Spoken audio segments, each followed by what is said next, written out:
Welcome back to Canyon Tune, and today we are going to attempt to start up the Z06 for the first time. Pretty exciting stuff.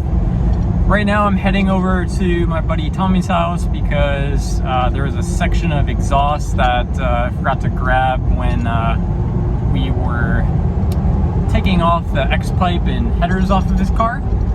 So I'm gonna go over there and grab that, but that's the final actual piece I need.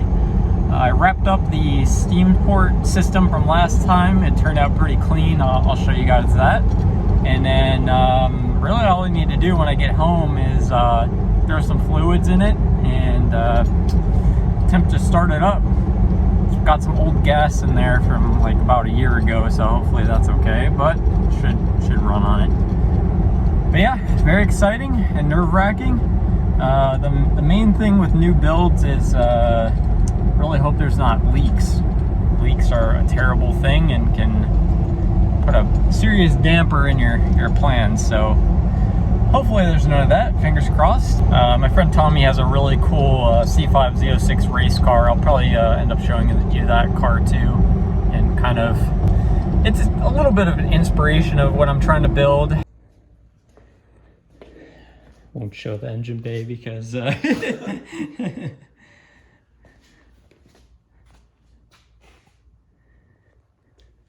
that's pretty cool. I like the cage and everything. Yeah, they fits really tight. They really did a really good job with the cage. I've been getting a lot of compliments on yeah. the cage. It's difficult to get cages in these cars too with the fixed roof and everything, but they did a pretty good job. They tied it all in at the bottom too. Yeah, that's cool. Nice. I mean, fundamentally, it's got a really good foundation. It's just the little things Yeah. that I've been finding that are kind of Yeah. tacky kind of things. Trailer that burnt down today next to my house. Very interesting. All right, we're back. I actually tried to start it up off camera, so didn't go too well. It's cranking but not starting. I did find there was a ground right down here by the starter that wasn't hooked up, and there was no place to hook it up to the block, so I made a little extension wire here and grounded that. I was getting all kinds of crazy issues because the PCM wasn't grounded. The throttle body was freaking out, flapping up and down. So hopefully that resolves that issue. And while that grounding issue was happening and the ECU was grounded, I tried to flash the ECU, not knowing that this problem existed. And I think it sort of like half flashed and did something weird. And maybe that's why it's not starting. So I'm gonna try to do a full flash, full erase of the ECU, and then see if it starts.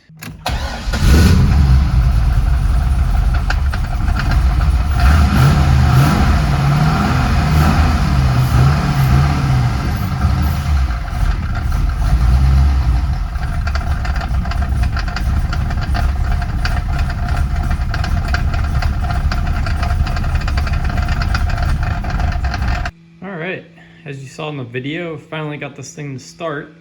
The issue was there was a ground wire on this side of the motor. You can actually see that little tiny wire right there. That controls the ground for the fuel pump, and that wasn't running. I don't know why the ground for the fuel pump would be all the way in the front of the motor. And then there was a ground on this side that I made that little ground wire for. So make sure you have those two hooked up, and then there's a big engine ground strap that also has to be hooked up on the driver's side. Yeah, right here. So yeah, those are all the grounds in the front of the motor. If you don't have all those hooked up, yeah, car doesn't run. So as soon as I hooked that one up, primed the key a couple times, primed the fuel pump, and heard all the rushing of fuel to the empty fuel rail, and I knew it would start after that. There's a little bit of a rattle from the torque tube area, and I'm hoping that's just because the idle was so low, dipped to like 500 RPM at some points. But that should be a little bit better, because I'm gonna set the idle to around like 900 RPM just because that's such an aggressive cam, but it actually doesn't sound too loud. It's really not bad at all. Okay, so the next goal is to try and get the tune dialed enough to have this thing idle on its own and not stall out. So I have another kind of bass tune ready to go. What I did was I changed the idle timing from like 18 degrees to 27, and with cams you want to add a bunch more timing at idle. The other thing was I bumped up the idle airflow settings because that could have been a problem as well. So we should be getting a little bit more fuel too. So between those two things and then setting the idle to about like 900 RPM, should be able to get it idling and then up to idle, operating temperature, and then I can start checking for leaks and bleeding the cooling system and all that.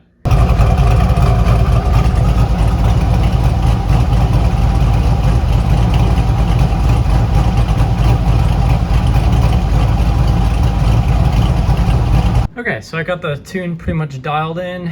The main things I had to edit, if you're familiar with Gen 3 stuff and HP tuners, I had to go into the spark table, and in drive I had to change these cells to like 28 degrees. From the factory I think they were like 18, and that helped smooth out the idle.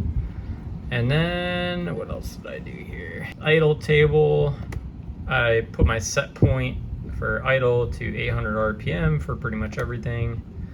I could get it a little bit lower if I play with the fueling a little bit, but it looks pretty good. And the airflow tab, I went to main VE and how to reduce this idle area a little bit. My main goal was just to get the motor to heat cycle and run for a bit without stalling, so wanted to get that taken care of.